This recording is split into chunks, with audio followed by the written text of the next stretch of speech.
একদিন দুনিয়ায়ও কষ্ট হবে, আখিরাতেও কষ্ট। আখলাক চরিত্র যে নষ্ট করে, এই উলঙ্গ ছবি, নর্তকীর ছবি, জিনা ব্যভিচারের ছবি, নারীর ছবি, আল্লাহর কসম প্রতিটা তোমার যৌবনের শক্তি দুনিয়ার মধ্যেই নষ্ট করে দেয়। আখিরাতের বরবাদি তো আছেই, দুনিয়ারও শক্তি, সামর্থ্য, যৌবন, যৌন শক্তি নষ্ট করে দেয়। এজন্য দুনিয়াও কষ্ট হবে, আখিরাতও কষ্ট। তুমি ব্যক্তিগতভাবে না জানলেও আমি জানি, হাজারো শত শত যুবকের সাথে আমার ব্যক্তিগত সম্পর্ক আছে, ব্যক্তিগত মহব্বত আছে আমার সাথে। এরকম অসংখ্য যুবকের চোখের পানি এই এতগুলো মানুষের সামনে আল্লাহর কসম আমি দেখছি।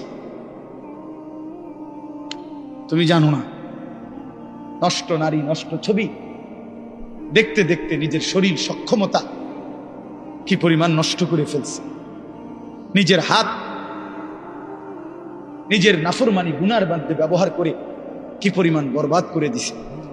সারা রাত নিজের জীবন কি পরিমাণ শেষ করে দিছে। এখন একাকী নিভৃতে কাঁদে, মা জানে না, বাবা জানে না, পৃথিবীর কেউ জানে না, দুঃখে দুঃখে কাঁদে। আমি এমন শত শত যুবক আমাদের সাথে তো কথা বলে, কাঁদে, দোয়া চায়, কি করবো বলে। তোমার কাছে তো কত, তোমার কাছে বলবে কেন? আল্লাহ আমাদেরকে মাফ করে দেন। এই জন্য আমি অনেক ছেলে দেখা বললাম, দয়া করে নিজের আখলাক, নিজের চরিত্র নষ্ট করলে মানুষ আর মানুষ থাকে না। তো আল্লাহ তাআলা বলেন, এবার এই তর্জমাগুলো শুনেন, তাইলেই কথা শেষ। আল্লাহ তাআলা আমাদের কাছে তাকওয়া চায়। আল্লাহ বলে, আমারে মুত্তাকি পরিচয় দিয়া বুঝায় দাও তুমি মুত্তাকি, মানে তুমি গুনাহ ছেড়ে দিয়েছ, নেক আমল অভ্যস্ত ছিলা। আল্লাহ বলেন, এমন হলেই তুমি মুত্তাকি। ইন্নাল মুত্তাকিনা ফি জান্নাতি ওয়া উয়ুন, নিশ্চয়ই আমি আমার মুত্তাকি বান্দাদেরকে আমার অগণিত জান্নাতের মধ্যেই থাকতে দেব। ওয়া উয়ুন, এবং ঝর্ণা ধারা বেষ্টিত, নহর দ্বারা বেষ্টিত আমি আল্লাহ তাআলা জান্নাতেই তাদেরকে রাখতে দেব। সুবহান। শর্ত হইল গুনাহমুক্ত জীবন, আল্লাহর বন্দিগিওয়ালা জীবন দেখাইতে হবে। জান্নাতে আল্লাহ বল, ফি জান্নাত, আমার অগণিত জান্নাতে থাকবা। অয়ুন, ঝর্ণা ধারা বেষ্টিত জান্নাত। এটা একটা সুন্দর কথা। মানে জান্নাতের মধ্যে 24 ঘন্টা আল্লাহ তাআলা জান্নাতি বান্দার জন্য 4টা নহর চালু রাখবেন। একটা হলো দুধের নহর, পানির নহর, মধুর নহর, মদের নহর। দুধের নদী, পানির নদী, মধুর নদী, মদের নদী। দুনিয়ার মদ না, জান্নাতের মদ। এই 4টা 24 ঘন্টা থাকবে। থাকবে যে বিষয়টা এমন না যে মনে করেন এখানে 4টা ড্রামের মধ্যে বা 4টা টাঙ্কির মধ্যে এই 4 ধরনের দুধ, মধু, মদ, পানি আছে। তো আমগরে বলে দিছে যে আমি তোমাদের উপরে সন্তুষ্ট, তোমাদের যখনই মন চায় এখান থেকে দুধ, মধু, মদ, পানি যেটা মন চায় এটা খাইবা। মনে করেন জান্নাতে বলল, তো এইটা অর্থ না। এটা যদি হয় তাহলে তো একটা সমস্যা আছে এখানে। ও যে পিছনের যে বেটা, তারা এখান থেকে মধু নিতে হইলে, দুধ নিতে হইলে তো হেন থেকে হাইটে আইতে হবে, এনে আইতে হবে না হাইটটা, তো এত দূর হাইটতে পাঠার কষ্ট হবে। তো জান্নাতি বান্দা বলবে, আল্লাহ আপনি আমারে এত দূর হাঁটাইলেন, তো আর আমার জান্নাত কি দিলেন? আপনি তো আমার কষ্টই দিলেন কুদ্দুর। সুবহান। তাফসীরের মধ্যে এজন্য লিখছে, জান্নাতি বান্দা যখন জান্নাতে যেখানেই থাকবে, দাঁড়ানো, বসা, শোয়া, হাঁটতে থাকুক, ডান দিকে থাকুক, বাম দিকে থাকুক, সামনে থাকুক, পিছনে থাকুক, যেখানেই থাকুক, 24 ঘন্টা তার পাশে এই 4টা নহর, নদী, ঝর্ণা বইতে থাকবে। তুমি হাইটটা যাইতে হবে না এক কদম, তোমার লগেই থাকবে একসাথে। এইটারে কয় উয়ুন জান্নাতিন তাজরি মিন তাহতিহাল আনহার। এইটার অর্থ সারাক্ষণ সারাক্ষণ। আল্লাহ আমাদেরকে তৌফিক দান করেন। মালিক তো জান্নাত বান্দাদের জন্যই বানাইছে, মুসলমানদের জন্যই বানাইছে। তো আমরা তো মুসলমান, আমরা আল্লাহর কাছে জান্নাত চাইতে পারি না? কথা বলেন না, চাইতে পারি আমরা? আলহামদুলিল্লাহ। এরপরে আল্লাহ তাআলা বলেন উদখুলুহা বিসালামিন আমিনিন, আল্লাহর ফেরেশতারা বলবে হে আল্লাহর বান্দা, চির শান্তি এবং চির নিরাপত্তার সাথে জান্নাতে ঢোকো, আর কোনোদিন অশান্তি মিলবে না, আর কোনোদিন বিপদ মুসিবত আসবে না, চিরদিনের জন্য শান্তি, চিরদিনের জন্য নিরাপদ জায়গায় ঢোকো। 3 নাম্বার আল্লাহ বলেন ওই যেটা বলে ফেলছি, ওয়া নাযা'না মা ফি সুদুরিহিম মিন গিল্লিন, আমি আল্লাহ তাআলা প্রতিটা জান্নাতি বান্দা জান্নাতে ঢুকবার আগেই তার দিল থেকে হিংসা, বিদ্বেষ, রাগ, ক্রোধ এগুলা খুলে ফেলে দেব। ইখওয়ানান আলা সুরুরিম মুতাকাবিলিন, পরস্পর জান্নাতি বান্দা ভাই ভাই হবে। আরো মজার বিষয় এখানে বলছে, সকলেই যখন যে অবস্থায় থাকুক, দাঁড়াইয়া থাকুক, বসে থাকুক, শুয়ে থাকুক, 1 সেকেন্ডের জন্য জান্নাতি কেউ কারো পিছনে হবে না। বুঝছেন না? এই ভাই তো আপনার পিছনে, মনে করেন জান্নাতে আছে কিন্তু ওটা পিছনে ঘুরে গেছে, আপনারা পিছনে ওনারা সামনে, হোক না যা, মনে করেন পুরোটাই এসি ঠিক আছে কিন্তু আপনি তো পিছনে। তো আল্লাহ তাআলা বলছে এমন হবে, আপনারা এখন পিছনে পিছনে না, একজনের পিছনে একজন, তো মনে করেন এটা পুরোটাই জান্নাত কিন্তু আমরা তো ফিসে পড়ে গেছি। সে যদি আবার কয় আচ্ছা জান্নাতে আছি ঠিক আছে কিন্তু আমি তো পিছনে, বুঝেন নাই কথা? তো আল্লাহ তাআলা বলেন আলা সুরুরিম মুতাকাবিলিন, না বান্দা এমন হবে না, বরং যখন দাঁড়িয়ে থাকো আর বসে থাকো আর শুয়ে থাকো পিছনে কোনোদিন হবে না, 24 ঘন্টা মুতাকাবিলিন, জান্নাতি বান্দা পরস্পর মুখোমুখি থাকবে। যদি বলেন এটা কিভাবে সম্ভব, তো এখানে গেলেই তো আমরা দেখুন কেমন সম্ভব। এই সময় আপনি আমারে বুঝাই কইবেন এভাবে, আমিও আপনার বুঝাই করি যে এভাবে। প্রকাশ্যে তো তারা তোমাদেরই ভাই, তোমাদের সাথেই নেক আমল করত, কিন্তু যখন একাকী গোপনে, ওয়ালাকিন ইদা খালাউ বিমাহারিমিল্লাহ ইনতাহাকুহা, একাকী যখন কোনো গুনাহ, নাফরমানি, হারাম কাজ করার সুযোগ পেত, তো একাকী হওয়ার কারণে করে ফেলত। মনে মনে ভাবতো যে কেউ দেখে না, কেউ শুনে নাই, কেউ দেখে নাই, রাতের অন্ধকার, গোপন জায়গা, একাকী। তো এই কারণে আল্লাহর নাফরমানি করত, আর মানুষের সামনে বেশভূষা ধরত বুজুর্গি, মানুষের সামনে একদম ফরহেজগার, একাকী আল্লাহর নাফরমানি। তো রাসূলুল্লাহ সাল্লাল্লাহু আলাইহি ওয়াসাল্লাম বলেন এমন ব্যক্তির আমলগুলো আল্লাহ তাআলা ছুঁড়ে মার, ধুলির মতো উড়িয়ে দেবে। এটা মাওলানা বলতেছিলেন আপনাদের। এজন্য এটা মনে রাখা চাই, মুসলমান মানে এই কথা দিলের মধ্যে ইয়াকিন রাখতে হবে, 24 ঘন্টা হার হালাতে, সকল অবস্থায় আল্লাহ আমাকে দেখে। কি বলেন? আল্লাহ আমাকে দেখে। আলাম ইয়ালাম বিআন্নাল্লাহা ইয়ারা, আল্লাহ তাআলা বলে বান্দা তুমি কি জানো আমি কিন্তু সারাক্ষণ তোমাকে দেখি, সারাক্ষণ, রাতেও দিনে, অন্ধকার অমাবস্যার রাতেও, পূর্ণিমার চাঁদের আলোর নিচেও, একাকীও গোপনেও প্রকাশ্যে, সর্বাবস্থায় আমরা আল্লাহ তাআলার ইহাতা, আল্লাহ তাআলার বেষ্টনীর বাহিরে যাওয়ার কোনো সুযোগ আমাদের নাই। কোরআন শরীফে আছে আল্লাহ তাআলা বলেন ইয়া মা'শারাল জিন্নি ওয়াল ইনস ইন ইসতাতা'তুম আন তানফুযু মিন আকতারিস সামাওয়াতি ওয়াল আরদ ফানফুযু, সূরা আর রহমানের মধ্যে আছে। আল্লাহ তাআলা বলেন হে জিন এবং মানুষ, যদি নাফরমানি করতেই মন চায় তো আমি আল্লাহর আসমানের সীমানা, জমিনের সীমানা ছেড়ে দাও, আমার সীমানার থেকে বেরিয়ে পড়ো, দেখো পারো কি। আল্লাহ তাআলা বলে লা তানফুজুন ইল্লা বিসুলতান, আমি ক্ষমতা না দিলে কেউই নিজের যোগ্যতায়, নিজের ক্ষমতায় আমার সীমানা পার হইতে পারবে। বুঝেন নাই? পারবে? আমরা আসলে পারমু? এভাবে বহু আয়াতের মধ্যে আল্লাহ তাআলা কোরআনুল কারীমের কথা বারবার বলছে, বান্দা তুমি আমার বেষ্টনীর ভিতর, লাকাদ আহসাহুম, ওয়া আদ্দাহুম আদ্দা। আল্লাহ তাআলা বলেন আমি বান্দাকে বেষ্টন করে আছি এবং তার পুরা জিন্দেগি গুনে গুনে রাখছি, গুনে গুনে রাখছি। একটা জাররা, একটা হিসাব বাদ যাবেন, বাদ যাবেন। আহসাহুল্লাহু ওয়া নাসু।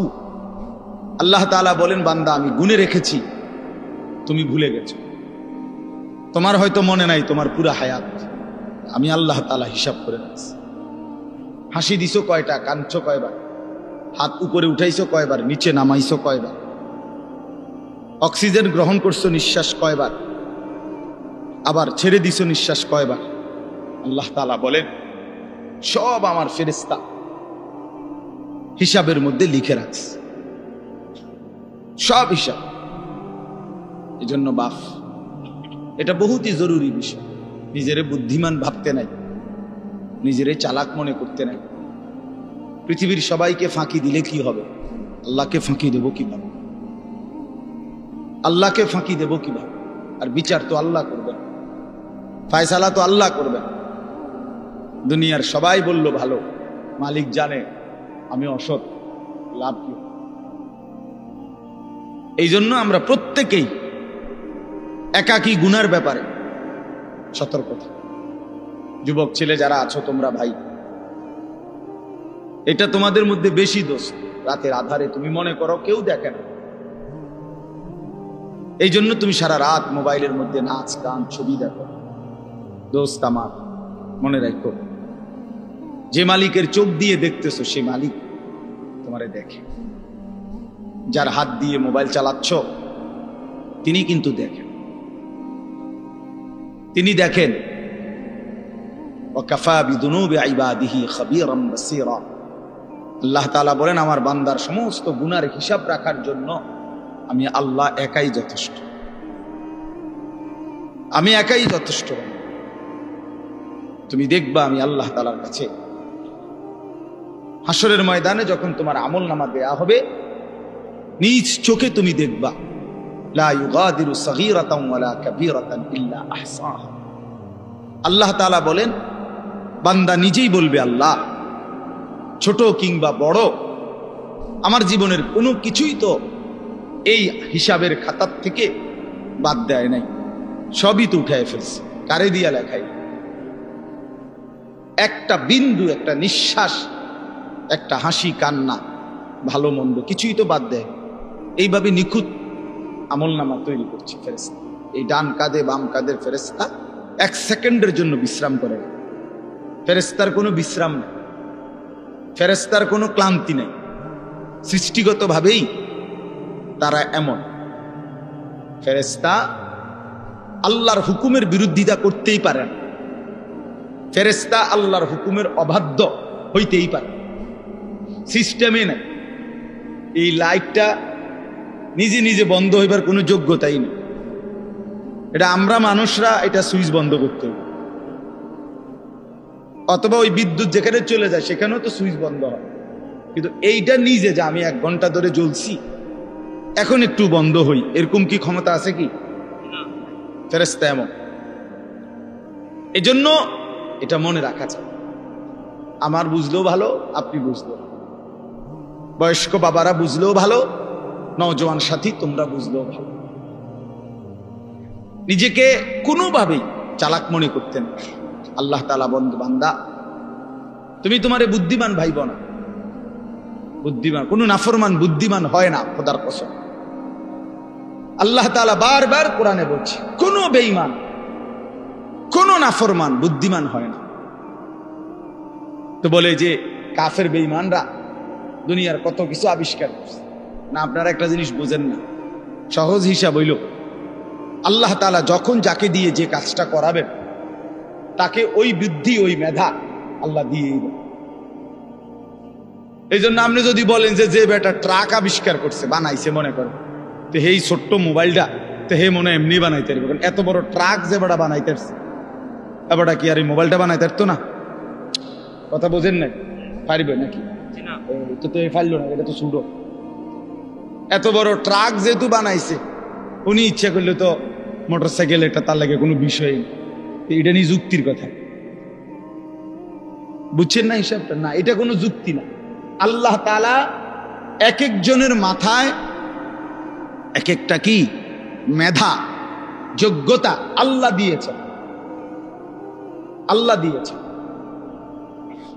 এই জন্য আল্লাহ তাআলা কোরআনের কারিমে বলছে সমস্ত বেঈমান লা ইয়াকিলুন, এদের আকল নেই, লা ইয়াফকাহুন, এরা বুঝে না,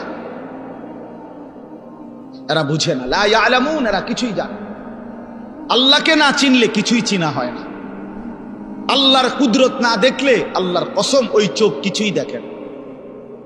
আল্লাহর কথা কানে না শুনলে ওই কান মূলত বধির, সেই কান আসলে শুনেই না।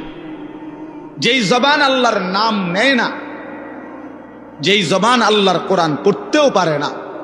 আমি তো সবসময় বলি, মুসলমান যে ব্যক্তি আল্লাহর জিকির করে না অথবা আল্লাহর কোরআন দেখে দেখেও সহি শুদ্ধ কোরআন শরীফ সাইয়া সাইয়াও পড়তে পারে না, এই লোকটা মূলত বোবা। এ আসলে কথাই জানে না। এ বাকি যেগুলো বলে বেহুদা বলে। জবান যিনি দিছেন, যার দেওয়া জবান তার নামই নিতে পারে না, তার কালামই পড়তে পারে না, তুমি তো আসলে কিছুই জানো। এই জন্য কোরআন শরীফ আল্লাহ বলছে সমস্ত বেঈমানের দিল আছে কিন্তু বোঝে না, সমস্ত বেঈমানের কান আছে কিন্তু শুনে না, সমস্ত বেঈমানের চোখ আছে কিন্তু দেখেন।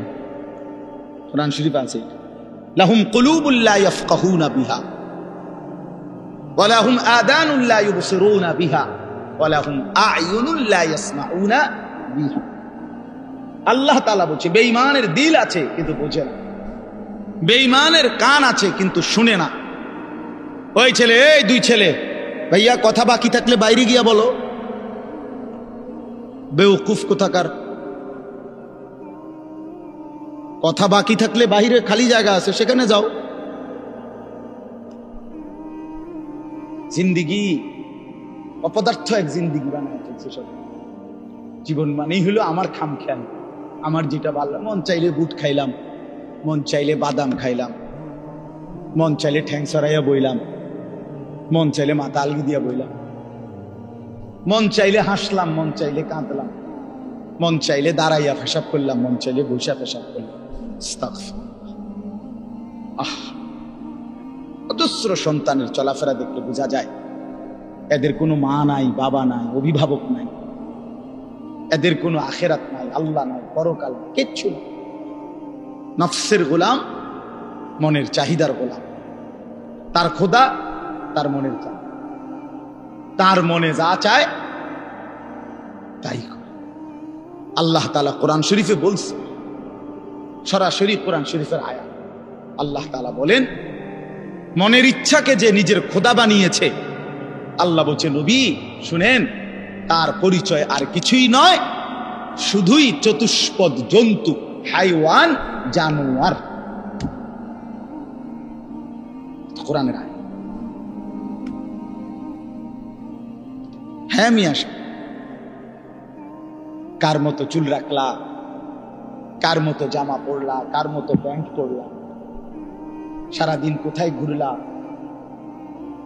রাত নাই দিন নাই, ঘন্টার পর ঘন্টা মোবাইল, ছবি, নর্তকী, নাচ, আড্ডা, হাসি, মস্করা, তামাশা, ফুর্তি।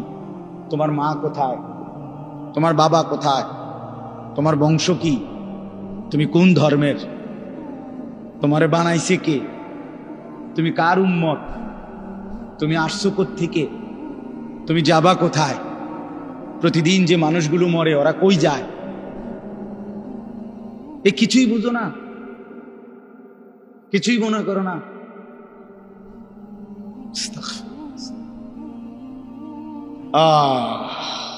চলো ভাই, এই জন্য বললাম বাপ,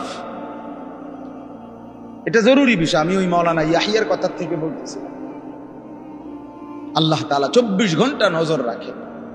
আল্লাহ তাআলা বলে বান্দা আমি দেখি আমার চোখের সামনে তুমি কেমনে নাফরমানি, কেমনে নাফরমান। এতবার নিষেধ করলাম, একবারও আমার কথা শুনলা না। এতবার আদেশ করলাম, একবারও শুনলা না। কোরআন শরীফে আছে, আল্লাহ বলছেন ফাবিআইয়ি হাদিসিন বা'দাহু ইউমিনুন। আল্লাহ তাআলা বলেন, বান্দা কোরআনের চাইতে দামি আর কোন কথা বললে তুমি ঈমান আনবে?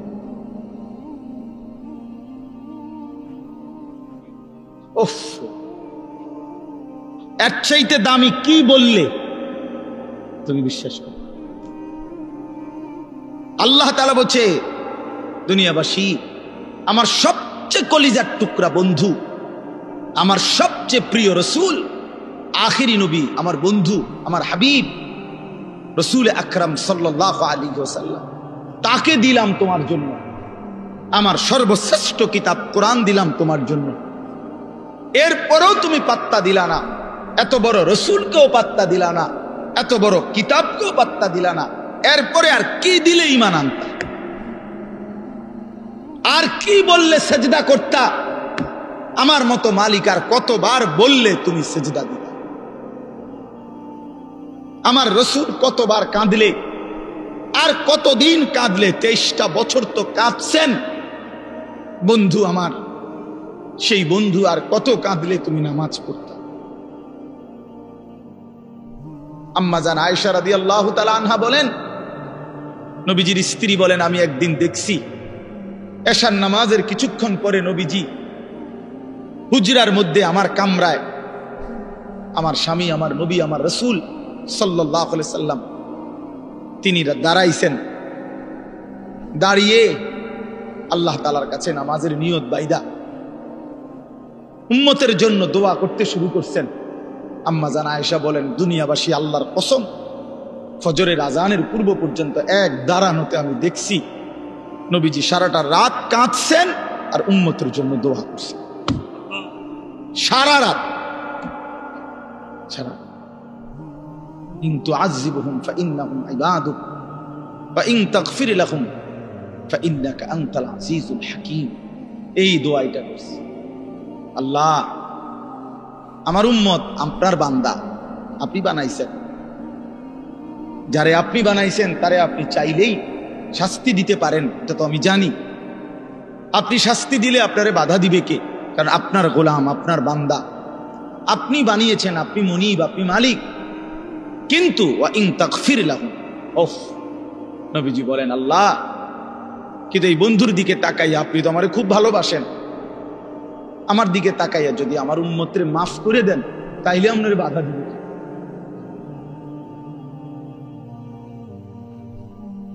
আপনি মাফ করে দিলে আপনারা তো কেউ কিছু বলতে পারবে না, এই ক্ষমতা তো কারো নাই।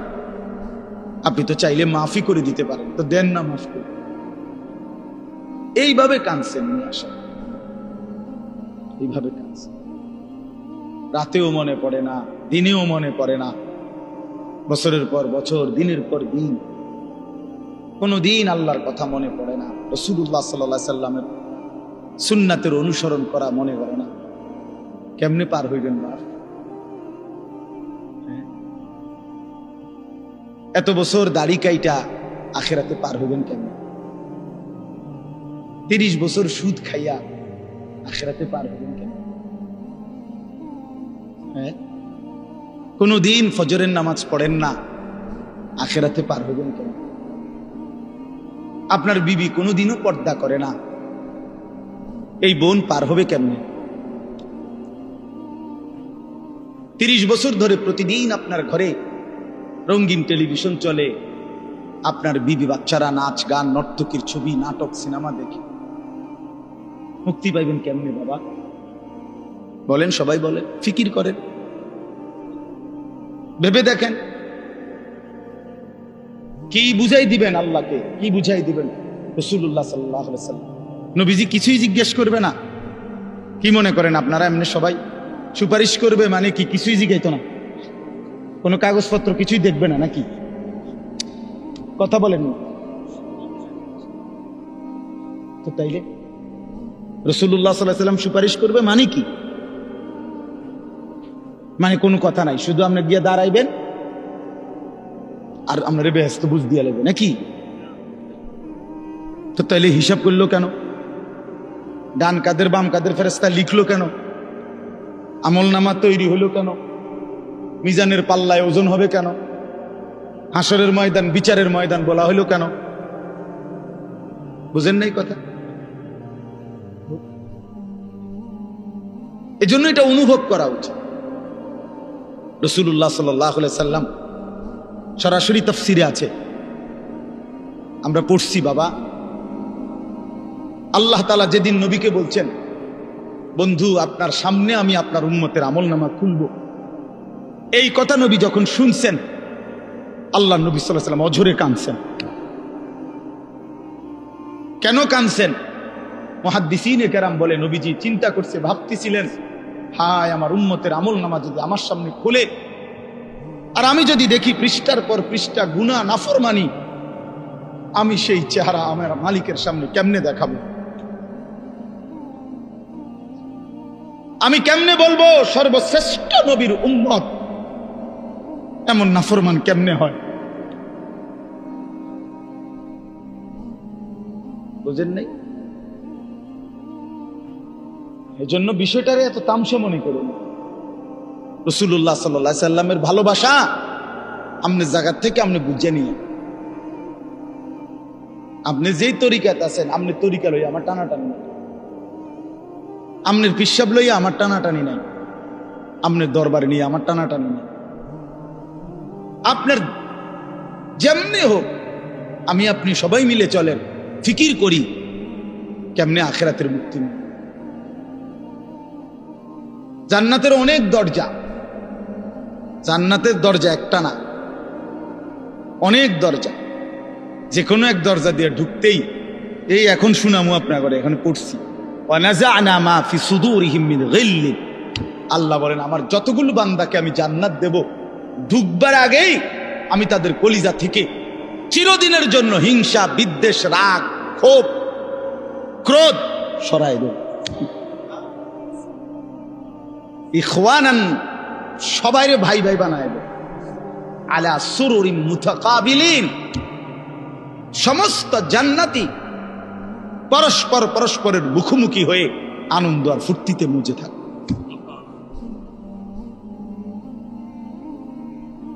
এই জন্য দোস্ত আমার, বন্ধু আমার, বাপ আমার, ফিকির চাই, ফিকির চাই। এ কথা দিল দিয়ে বুঝতে হবে। হাসলেও মরে যাবেন, কাঁদলেও মরে যাবেন। শরীর সুস্থ থাকলেও একদিন মৃত্যু হবে, রোগ শোকে পড়লেও মৃত্যু হবে।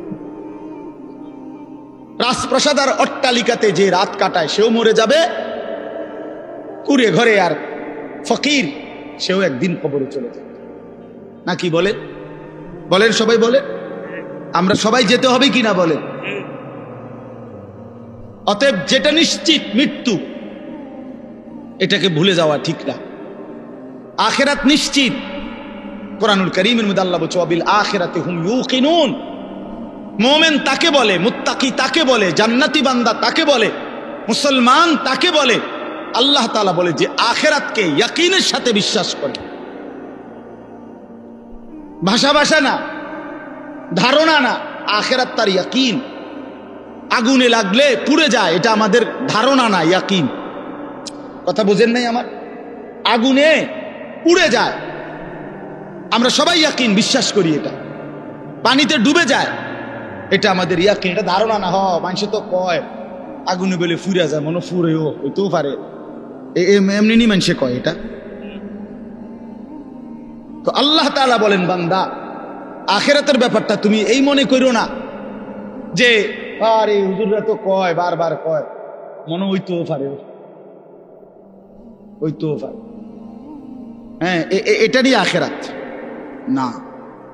সাহাবায়ে কেরাম রাসূলুল্লাহ সাল্লাল্লাহু আলাইহি ওয়াসাল্লামের সোহবতে, সান্নিধ্যে, কিতাবের মধ্যে আমরা পড়ছি, সাহাবীদের হালাত ছিল এমন যেন তারা আখিরাতকে 24 ঘন্টা চোখের সামনে দেখতেন।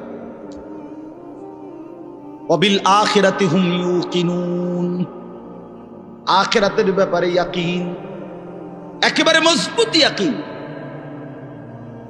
আল্লাহ তাআলা এটা চাইছে, আখিরাত যেন বান্দা 1 সেকেন্ডের জন্য ভুলে না যায়, মৃত্যুকে যেন ভুলে না যায়।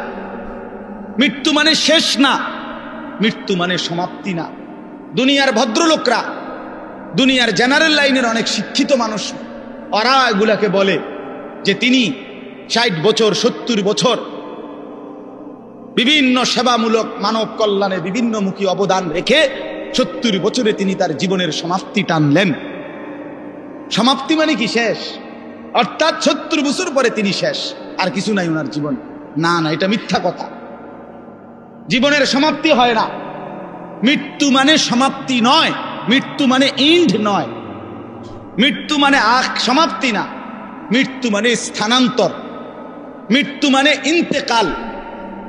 মানুষ কেবল স্থানান্তর হয়, মানুষ কোনোদিন শেষ হয় না, হয় না, হবে না, কোনোদিনও না, কোনোদিনও না। মানুষের কোনো শেষ নাই,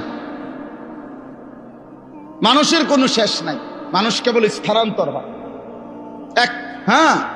মাটি থেকে মানুষ বীর্যের ফোঁটা হয়, আল্লাহর কুদরতে বীর্যের ফোঁটা থেকে মায়ের জরায়ুতে যায়, মায়ের জরায়ু থেকে 9 মাসে ধীরে ধীরে পরিবর্তন হতে হতে একদিন মায়ের পেট থেকে মানব সন্তান হয়ে বের হয়, আবার পরিবর্তন হয়, আবার পরিবর্তন হইয়া কিশোর, যুবক, বৃদ্ধ অথবা তার আগেই কবরে চলে যায়।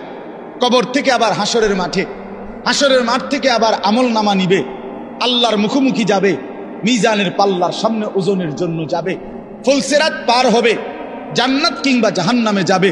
তো জান্নাতে গেলেও, এই ভাই এই কথাটা বুঝলেই বুঝবেন, জান্নাতে গেলেও চিরস্থায়ী, জাহান্নামে গেলেও চিরস্থায়ী। খালিদিনা ফিহা আবাদা, কোরআন শরীফে বারবার এই কথাটা আছে। জান্নাতি, সমস্ত জান্নাতে জান্নাতি থাকবে অনন্তকাল, চিরস্থায়ী, জাহান্নামেও চিরস্থায়ী। তো মানুষ শেষ হইল কেমন? কথা বোঝেন নাই? মানুষ শেষ হইছে তাইলে? মানুষ যদি জান্নাতে যায় তাইলেও স্থায়ী, যদি জাহান্নামে যায় তাইলেও কি শেষ হইল? শেষ নাই, অনন্তকাল, অনন্তকাল। এই জন্য আখেরাত ভুলতে নাই। যে আখেরাত ভুলে যায়, মৃত্যুকে ভুলে যায়, আল্লাহর কসম, এটা বোঝা উচিত। আমিও, আপনিও, বাবারাও, নওজোয়ানরাও, পর্দার আড়ালের মা বোনরাও, আখেরাত ভুলে গেলে মুসলমান থাকে না। পরকাল যার জেহেন থেকে সরে গেছে, যার ধ্যানে, চিন্তায়, চেতনায়, চলাফেরায়, উঠা বসায়, লেনদেনে আখেরাত, আখেরাতের বলতে কিছুই তার মনে নাই, তারে মুসলমান বলে না, মুসলমান বলে না। পৃথিবীর আর কোন ধর্মাবলম্বীদের কাছে আখেরাতের ব্যাপারে স্পষ্ট কোনো ধারণা নাই। হিন্দু ধর্মের অনুসারী যারা, তারা মনে করে মৃত্যুর পরে মানুষ আবার পুনর্জন্ম হয়, জন্মান্তর হিন্দু ধর্মের একটা গুরুত্বপূর্ণ বিশ্বাস তাদের। আবার পুনরায় জন্ম হয়।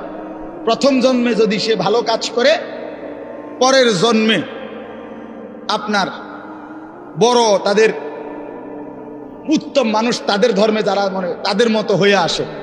আর যদি প্রথম জন্মে মন্দ কাজ করে, পরের জন্মে বিভিন্ন জীব জন্তু কীট পতঙ্গের মতো হইয়া জন্ম নেয়। এইটা তাদের বিশ্বাস। ইয়াহুদি ধর্ম যারা, ইয়াহুদি, ওই যে ইসরায়েলের যে কুত্তারা মুসলমান মারে, ওই বেঈমানদের আকীদা হলো পরকালে যদি বিচার হয় তাইলে আমাদের সর্বোচ্চ 40 দিন আমরা মুসা আলাইহিস সালামের কথা শুনি নাই, এই জন্য হয়তো 40 দিনে হালকা কিছু ফিটা টিটা দিতে পারে, এর বেশি দিবে না কাউরে। 41 দিনের দিন সব স্বর্গে চলে যাবে।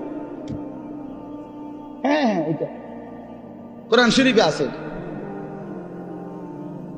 এইভাবে খ্রিস্টানদের আকীদা হইল, এই যে সারা পৃথিবীর যত খ্রিস্টান, ইউরোপের, তাদের কথা হইল, আমরা পৃথিবীতে যত অপরাধই করি না কেন, আমাদের পরকালের সমস্ত অপরাধ মোচন করে আমাদেরকে স্বর্গে নিয়ে যাওয়ার জন্য আমাদের যেই ঈসা, আল্লাহর পুত্র, নাউজুবিল্লাহ, উনি রেডি হয়েছেন, উনি সমস্ত পাপ নিজের কাঁধে তুলে নিয়ে আমাদেরকে স্বর্গে দিয়ে দিন। পাগলের কি পরিমাণ মাথা খারাপ! আমার এক হুজুরে বলতেন, আরে প্রথম মাথা খারাপ হইলে কয় পাগল, এরপরে আবার মাথা খারাপ হইলে কি করবে? তখন বলবে আর যে পাগলের মাথা খারাপ। প্রথম তো মাথা খারাপ হয়েছিল আর পাগল হয়েছে, এখন আবার কি হয়েছে? আগে তার সিট ছিল 3-4টা, পুরা দিছিল। এই ধরনের মাথা খারাপ এরা। তাইলে বিশ্বাস করেন ভাই, পৃথিবীর কারো কাছে কবর, হাসর, মিজান, আমলনামা, আল্লাহর মুখোমুখি দাঁড়ানো, মিজানের পাল্লায় ওজন হওয়া, ফুলসেরাত, জান্নাত জাহান্নাম, বিচার আচার হিসাব কিতাব, এগুলো নিয়ে স্বচ্ছ পবিত্র সঠিক বিশুদ্ধ ধারণা কারো কাছে নাই। একমাত্র আল্লাহর কোরআন, প্রিয় নবী সাল্লাল্লাহু আলাইহি ওয়াসাল্লামের হাদিস, এর মধ্যেই কবর, হাসর, আখিরাত, পরকালের সঠিক পূর্ণ বিবরণ আল্লাহ এবং তার রাসূল পেশ করেছে। বলেন আলহামদুলিল্লাহ। নবী সাল্লাল্লাহু আলাইহি সাল্লাম ভাইয়া ভাইয়া বলছে। আমরা হাদিসে পড়ছি নবীজি সাল্লাল্লাহু আলাইহি ওয়াসাল্লাম জানাজা পড়তে গেছে।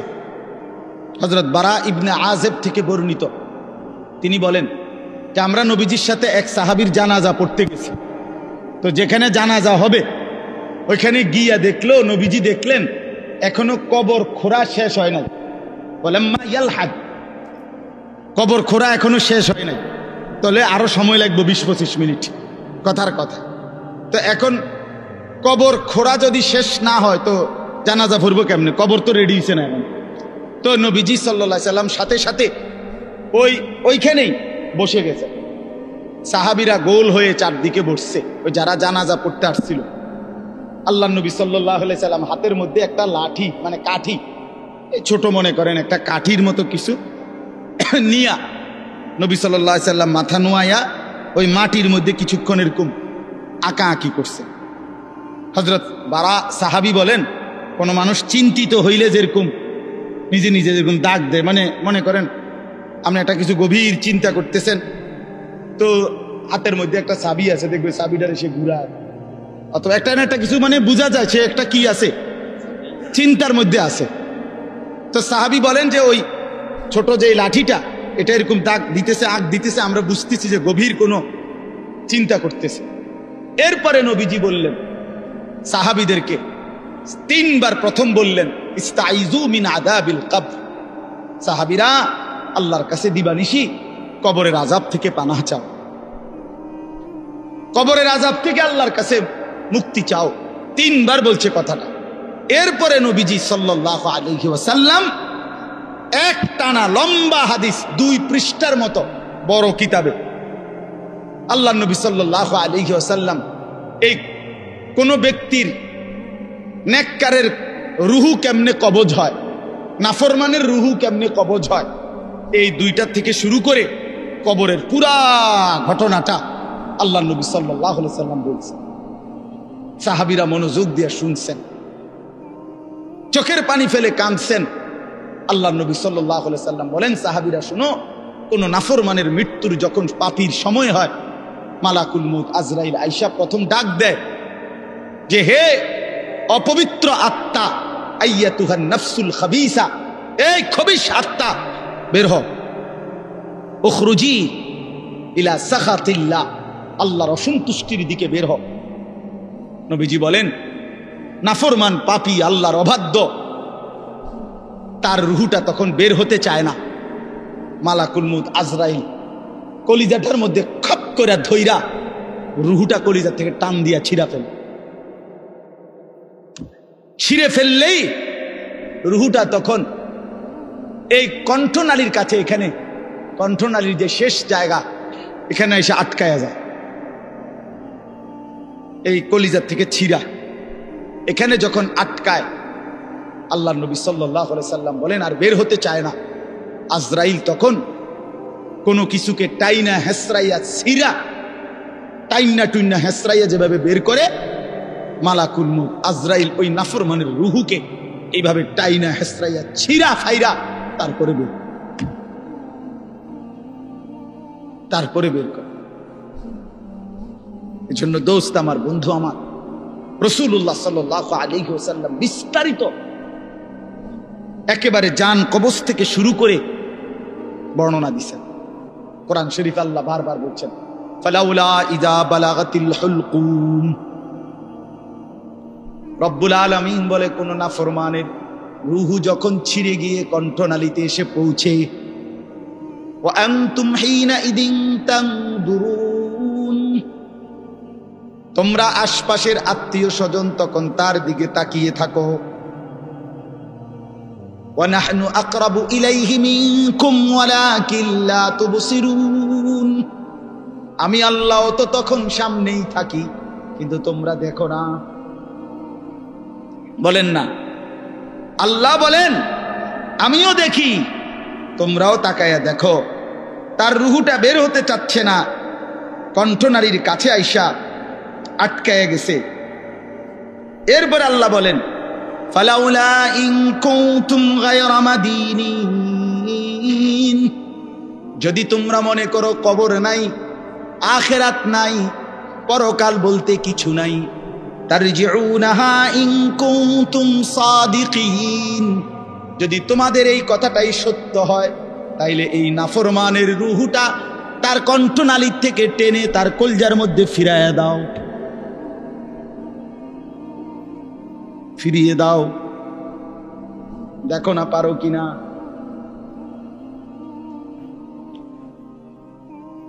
তাহলে বলেন সম্ভব তখন?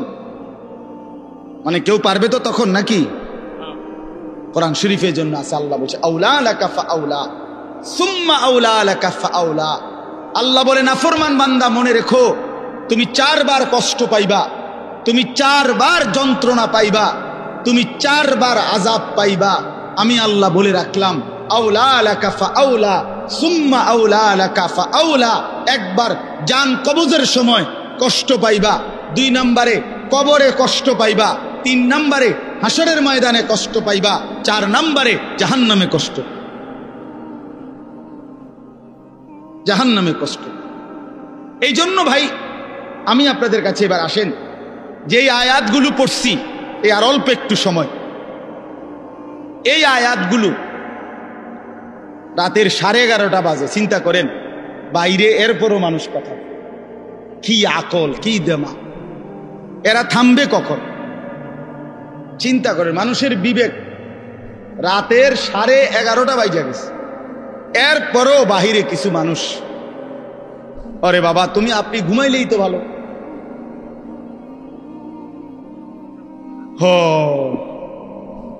কোনো কথাই মানে আল্লাহর কথা কানের ধার দিয়েও যায়।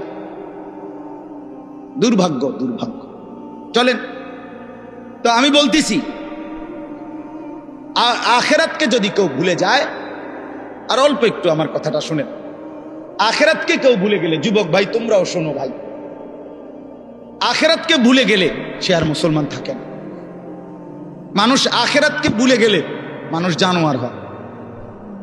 দুনিয়ার কোনো আইন দিয়া, আরো কোনো আইন না, আরো পুলিশ, র্যাব, বিজিবি না, এর উর্ফে আরো 10টা বাহিনীও যদি পৃথিবীতে চালু করে, মানুষের থেকে মন্দ অভ্যাস, মানুষের গুনাহের প্রবণতা, মানুষের অপরাধের মানসিকতা কমবে না। মানুষ সুযোগ খুঁজে, দুনিয়ার এই আইন প্রশাসনের কাছ থেকে মানুষ ফাঁকফুক খুঁজে, আর কি কৌশল বাইর করে, কোনো না কোনো কৌশলে পুলিশে ফাঁকি দেয়, র্যাবকে ফাঁকি দেয়, বিজিবি ফাঁকি দেয়, মেম্বাররে ফাঁকি দেয়, চেয়ারম্যানরে ফাঁকি দেয়, বাবাকে ফাঁকি দেয়, মাকে ফাঁকি দেয়, কাউকে না কাউকে ফাঁকি দিয়া কোনো না কোনো বুদ্ধি বাহির কইরা সে অপরাধ করে। কিন্তু যার কলিজার ভিতরে আল্লাহর সামনে দাঁড়াইবার অনুভূতি, আখেরাত, পরকাল, নিজের বিচার, নিজের হিসাব, যে এই কথা দিল দিয়া বুঝে যে আমার 1 সেকেন্ড আল্লাহর আড়ালে না, আমার প্রতি নিঃশ্বাসের হিসাব দিতে হবে, প্রতি সেকেন্ডের হিসাব দিতে হবে, আল্লাহর কসম এই আখিরাতের বিশ্বাস যার কলিজায় যতটা মজবুত হয়ে বসে, তো ততটাই তার অপরাধ কমে যায়, আল্লাহর বন্দেগী বেড়ে যায়। আপনি যদি বলেন আমি হুজুরের মধ্যে, আপনি যদি বলেন হুজুর আমনের মধ্যেও অনেক গুনাহ আছে, আপনারাও হুজুরদের মধ্যে বহুত কি আছে, পাপ আছে, আমরা জানি, হ্যাঁ তো আমিও কই জানি, তো বুঝতে হবে আমার মধ্যে আখিরাতের ঘাটতি আছে, আপনার মধ্যে যেমন ঘাটতি। কথা বুঝছেন কি না বলো? আমি কোনো বেহেশতের থেকে আইছি না, আমি আইছি সাবের বাজার। বুঝছেনি আমার কথাটা? আমি এখন কি বেহেশতের থেকে আইছি? কে? আমি আইছি ক্যান্টনমেন্ট থেকে। তো আমি তো বেহেশতের থেকে আসি নাই, আমাকে হিসাবের জন্য যাইতে হবে। আপনি যেমন দাঁড়াবেন আমিও দাঁড়াবো, আপনাকে যেমন হিসাব দিতে হবে আমাকেও দিতে হবে। এই জন্য আখিরাত ভুলে গেলে এক মানুষের অপরাধ বেড়ে যায়, এক মানুষের বন্দিগি ছুটে যায়। কেন নামাজ পড়ে না? আখিরাত মনে নাই। কেন চুরি করে, জিনা করে, ব্যভিচার করে, মদ খায়, জুয়া খেলে? কেন সারা রাত যুবক সারা রাত উলঙ্গ ছবি দেখে, নর্তকীর নাচ দেখে, জিনা ব্যভিচারের দৃশ্য দেখে? মুসলমানের বাচ্চা হইয়া কোনোদিন খোদার 365 দিনের একটা বছরে কোনোদিন ফজরের নামাজ পড়ে না। মুসলমানের বাচ্চা এত বড় জানোয়ার কেন হইল? মুসলমানের ঘরে জন্ম নিয়া এত বড় হাইওয়ান কেমনে হইল? এক মহিলা 30 বছর ধরে বেপর্দা, মুসলমান হওয়ার পরও কেমনে হইল? একজন মুসলমান হওয়ার পরে 30টা বছর ধরে সে কেমনে সুদ খায়, কিস্তি নেয়, এত মিথ্যা কথা, এত গালিগালাজ কেমনে করে? 60টা বছর হইয়া গেছে, বুড়া মিয়া এখনো বিড়ি খায় কেমনে? 60 বছর বয়স এখনো সাদওয়ানে বৈশা টেলিভিশনে নর্তকীর নাচ দেখে কেমনে? কারণ আখিরাত ভুলে গেছে। কি ভুলে গেছে বলেন না কেন? অথবা আখিরাত মনে আছে, তবে আখিরাতকে সামান্য কিছু মনে করছে। এই যে মনে ঘন্টা 2-1 একটা বিষয়, হয়তো 2টা থাপড় চটকনা দিয়া, বুঝেন না কথা, 2-1টা থাপ্পড় টাপ্পড় দিয়া মনে কি করে দিব, ছেড়ে দিব। অথচ বিষয়টা তো এমন না। আল্লাহ তাআলা কোরআনে বলছে হাসরের ময়দানের একদিন এক এক দিন, প্রতিদিন এক এক দিন 50,000 বছর। কোরআন শরীফের আয়াত, এটা কোনো হুজুরের ব্যাখ্যা না, ডাইরেক্ট কোরআনের আয়াত। ফি ইয়াউমিন কানা মিকদারুহু 50,000 সানা, প্রতিদিন একদিন হাসরের ময়দানের 50,000 বছর। 50,000 বছর একটা প্রচন্ড গরমের জায়গার মধ্যে আপনারই যদি 4টা ঘন্টা 5টা ঘন্টা, চারিদিকে কোনো দরজা নাই, জানালা নাই, পুরা গরমের মধ্যে এই প্রচন্ড গরমের সিজনে যদি বসায় রাখে 10টা ঘন্টা, আমি তো পাগল হয়ে যাব। আপনি তো গরমে পাগল হয়ে যাবেন। তো 50,000 বছর একদিনে মাথার উপরে সূর্যটা থাকলে দোস্ত আমার কি হবে অবস্থা? পায়ের নিচের জমিন তামার মতো হলে কি হবে? আল্লাহ নবী সাল্লাল্লাহু আলাইহি সাল্লাম বলেছেন, উম্মত 1 সেকেন্ডের জন্য এই এক পাও রাখতে যেটুকু জায়গা, পায়ের তালু, এতটুকু জায়গার অতিরিক্ত কাউকে 1 সুতা জায়গা বেশি দেওয়া হবে না। মাউদাউ কাদামিন, শুধু পাও রাখবার জায়গাটাই হাসরের ময়দানে মিলবে। ডানে বামে সামনে পিছনে আর আগাইতেও পারবে না, পিছাইতেও পারবে না, এবং 1 সেকেন্ডের জন্য বসতে পারবে না। ইয়াউমা ইয়াকুমুন নাসু লিরাব্বিল আলামিন, দাঁড়িয়ে থাকতে হবে। মাথার উপরে সূর্য থাকবে, পায়ের নিচে জমিন তামার মতো, নড়াচড়ারও কোনো ডান বাম করার সুযোগ নাই। জাহান্নাম সামনে, ওয়াজিআ ইয়াউমাইদিন বিজাহান্নাম, কোরআন শরীফ আল্লাহ বলছে হাসরের ময়দানে জাহান্নামকে সকলের সামনে এনে দাঁড় করানো হবে, জাহান্নামকে দেখবে। এই অবস্থায় কেমন হবে হালাত?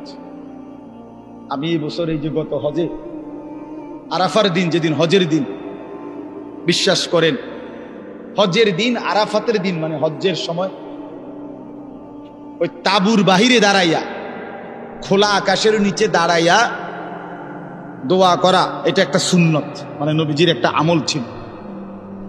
নবীজি আরাফার দিন, হজের দিন তাবুত থেকে সইরা আলগা হইয়া খালি আকাশের নিচে দোয়া করছে লম্বা সময়।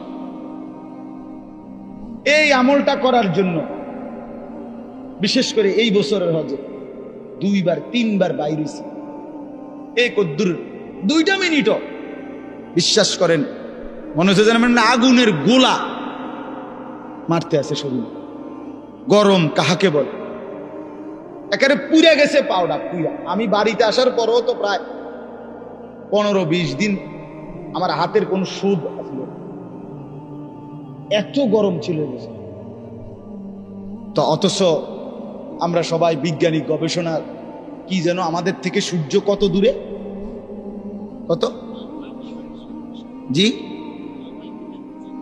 আচ্ছা এই ধরেন না যে দূর দূরে, এই 2,86,000 কন আর 30 লক্ষ মাইল দূরে কন, যাই বলেন, অনেক দূরে কিনা বলেন, এই লক্ষ লক্ষ মাইল দূরে সূর্যের তাপে যদি এই অবস্থা হয়, তো মাথার উপরের সূর্যের কি অবস্থা?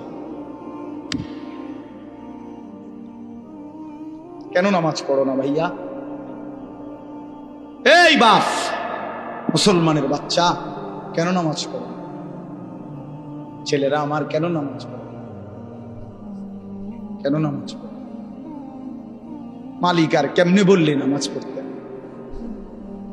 রাসূলুল্লাহ সাল্লাল্লাহু আলাইহি ওয়াসাল্লাম হাসরের ময়দানে জিজ্ঞাসা করবে, উম্মত পিঠটা তায়েফের পাথরের আঘাতে চাল্লির মতো ছিদ্র বানায় ফেলছিলাম, ক্ষুধার কষ্টে পেটে পাথর বাঁধছিলাম, 3 মাস আমার ঘরের চুলায় আগুন জ্বলে নাই, আমি উম্মত দান দান শহীদ করে রক্তে ভাসে গেছি, 23টা বছর আমি কোনোদিন ঠিক মতো ঘুমাই নাই, এত কাঁদলাম, এত রক্ত ঝরাইলাম, বিনিময়ে তোর কলজাটা নরম করতে পারলাম না,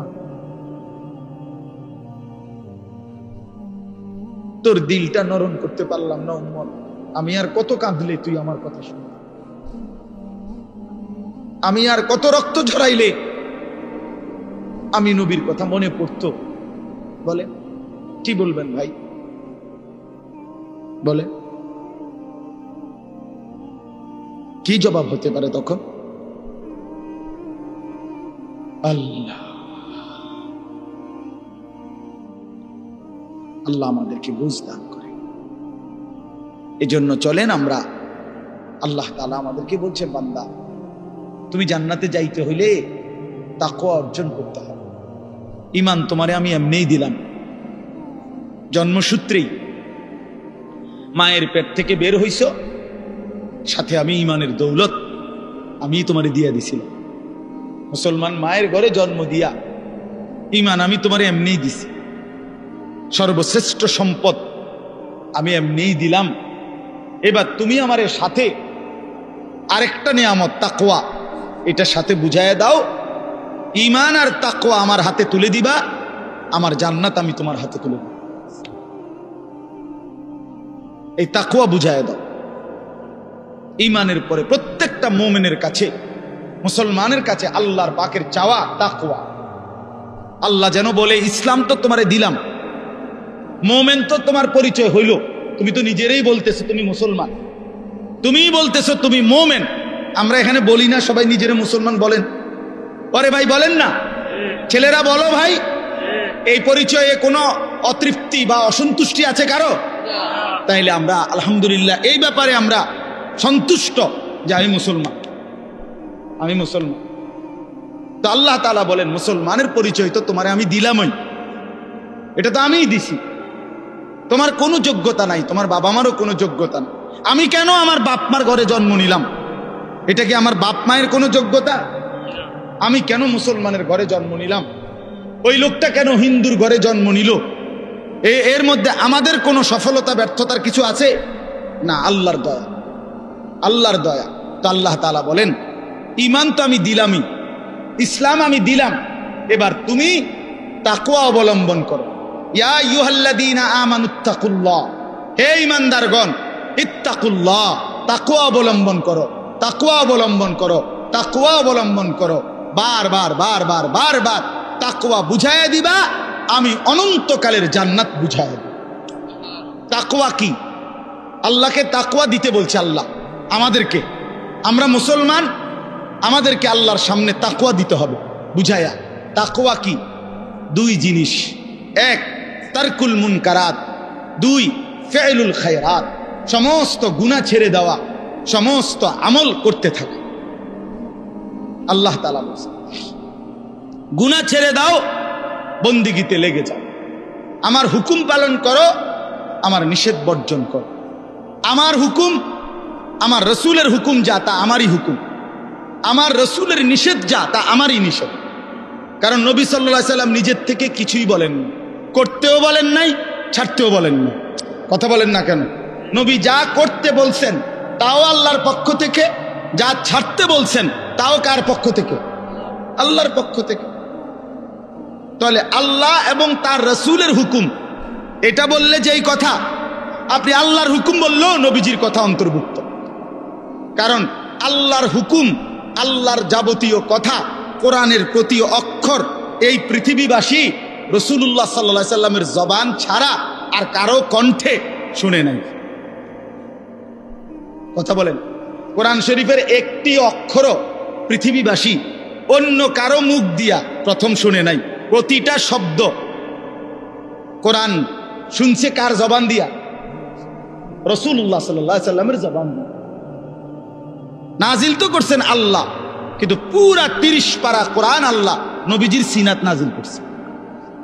এরপরে বলছেন আমনে কোন, আমনে কোন, তো নবীজি শুনাইছে। এজন্য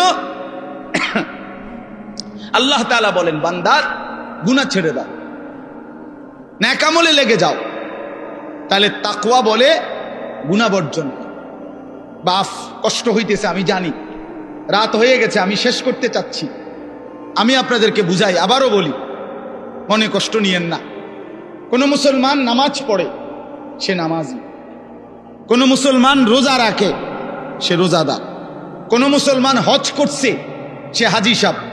এগুলো ঠিক আছে, কিন্তু কোনো মুসলমান দিনদার, কোনো মুসলমান ফরহেজগার, কোনো মুসলমান আল্লাহওয়ালা, এইটা বলতে হইলে শুধু নামাজ, শুধু রোজা, শুধু যাকাত, শুধু জিকির যথেষ্ট নয়, বরং পুরা দিন মানা জরুরি।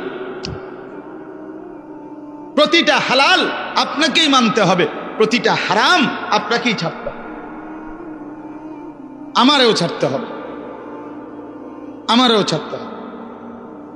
সমস্ত ইবাদত করতে হবে। জিকির তো আপনি খুব করেন, মাশাআল্লাহ, অনেক নেকি, কিন্তু আপনার উপরে যে হজ ফরজ। রোজা তো আপনি মাশাআল্লাহ খুব রাখেন, কিন্তু আপনার উপরে যে যাকাত ফরজ, সেটা কই? সেটা কই? আপনি নামাজ রোজা তো মাশাআল্লাহ খুব করেন, কিন্তু আপনার বউ বাচ্চার যে তাদেরকে নামাজ পড়তে বলা, তাদেরকে আল্লাহর ইবাদতের উপরে উঠাবার চেষ্টা করা, এটাও যে আপনার উপরে ফরজ দায়িত্ব, সেটা কই? আমনি দি ফুলারে কিছু কর না। তে আমনের ঘরে 16 বছরের এত বড় ডাকাত কোনোদিন নামাজ পড়ে না, একদিনও ফজরের নামাজ পড়ে না। আপনি এই ঘরে ঘুমান, আমনের ফুলাও এই ঘরে ঘুমায়। এত বড় জানোয়ার আমনের ঘরে ঘুমায় কেন? হ্যাঁ, এত বড় হাইওয়ান, এত বড় চতুষ্পদ জন্তু মুসলমানের ঘরে ঘুমায় কেন? এই নাফরমান কতদিন পরে নামাজ পড়বে বলেন? আপনার বিবি কত বছর পরে পর্দা করবে? আপনি যদি বলেন আমি কইছি তো, শুনে না। কয়বার কইছেন? 950 বছর। তো নূহ আলাইহিস সালাম তো 950 বছর বলছে। আপনি যদি কইছেন সর্বোচ্চ 10 বার, 50 বার, আর মনে করেন আপনি 50,000 বারে কইছেন, তো 50,000 বার বলার পরে অথবা 3 বছর বলছেন, অথবা 10 বছর বলছেন, তো 10 বছর পরে আর বলতে হবে না, এই ছুটি আপনারে কে দিল? আমার কথাটা বুঝছেন? আমি যে হুজুর বিশ্বাস করেন, আমি তারে বলতে বলতে মনে 50,000 বার কইছি, তো আচ্ছা, তো ঠিক আছে, আমি ধরে নিলাম, বিশ্বাসও করলাম। তো 50,000 বার বলার পরে ছুটি, এই কথা আপনারে কে অনুমতি দিল? আছে এমন কোনো অনুমতি নাই। এই জন্য বাবাদেরকে বলি, সন্তানের, স্ত্রীর, ঘরের মানুষ যারা আপনার ছেলে মেয়ে বউ বাচ্চা, এদের ঈমানের ফিকির, আখিরাতের ফিকির, নামাজের ফিকির, ইবাদতের ফিকির, আল্লাহর কসম এটা হলো আপনার প্রথম প্রধান মূল দায়িত্ব। ভাত মাছ চাল ডাল, ঘর সংসার ফার্নিচার, বিদেশ কিংবা দেশ, চাকরি কিংবা ব্যবসা, দোকান কিংবা ভিট, ক্ষেত কিংবা খামার, এগুলোর ব্যবস্থা পারলে করলেন, না পারলে যদি না করতে পারেন, আল্লাহর কসম, আল্লাহর কসম, আখিরাতে কোনো জবাব দিতে হবে না। আপনার ছেলে মেয়ের জন্য যদি আপনি বিল্ডিং করে দিতে না পারেন, খাট বানায় দিতে না পারেন, তারে যদি আপনি বিদেশ না পাঠাইতে পারেন, এর জন্য হাসরে আপনি আটকাবেন না। কিন্তু তারে কেন নামাজ পড়তে বললেন না, সেজদা দিতে বললেন না, পর্দা করতে বললেন না, তারে কেন গুনাহ ছাড়াইতে চেষ্টা করলেন না, তারে কেন টেলিভিশন মোবাইল নাটক সিনেমার থেকে বাঁচাইতে চেষ্টা করলেন না, এই জন্য আপনি আল্লাহর কাছে জবাবদিহি করতেন। এই আমরা আমাদের চেষ্টা করলাম আপনার ঘরে বুঝায় করার জন্য। তো আল্লাহ তাআলা বলেন, বান্দা তাকওয়া বুঝায় দাও, আমার জান্নাত বুঝে নাও। গুনাহ ছেড়ে দিলে বলে, হুজুর আমি সব পারমু কিনা? আপনি সব পারবেন কিনা?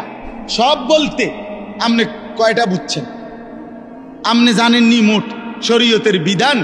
বলে যে শরীয়তের বিধান হইল করণীয় হইল মোট 30টা, বর্জনীয় হইল মোট 28টা।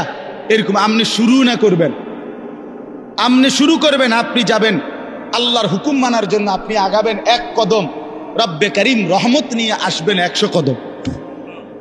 আল্লাহ বলছে, বান্দা তুমি আইসো 1 বিগত, আমি আসবো 1 হাত। তুমি আসবা 1 হাত, আমি রহমত নিয়ে আসবো 2 হাত। তুমি আসবা হাঁটতে হাঁটতে, আমি রহমত মাগফিরাত নিয়ে আসবো দৌড়তে দৌড়তে।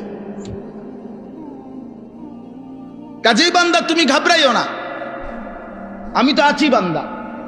মা তো 2 বছরের বাচ্চারে হাঁটা শিখায় যখন, তো একটু দূরে দাঁড় করাইয়া, মা এই পাশে দাঁড়াইয়া, আব্বু আব্বু আসো আসো হাঁটো, তো 2 কদম 1 কদম।